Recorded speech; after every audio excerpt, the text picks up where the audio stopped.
તો બનાસકાંઠાના દાંતીવાડા તાલુકાના એક ગામની કિશોરીનું અપહરણ કર્યા બાદ દુષ્કર્મ ગુજારી ફરાર થતાં ચકચાર મચી ગઈ છે।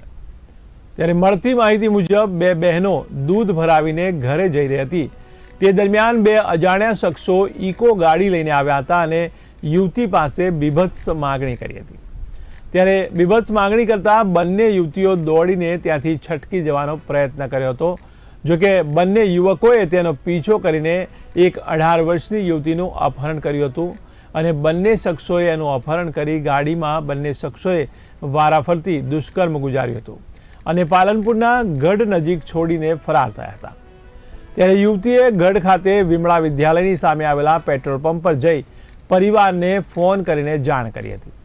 તેથી પરિવાર પોલીસ સાથે યુવતી પાસે પહોંચ્યો હતો અને ત્યારબાદ પોલીસ મથકે લઈ જઈ અજાણ્યા શખ્સો વિરુદ્ધ ફરિયાદ નોંધાવી હતી। ત્યારે દાંતીવાડા પોલીસે સગીરાનું મેડિકલ ચેકઅપ કરાવી અજાણ્યા શખ્સોની શોધખોળ હાથ ધરી હતી।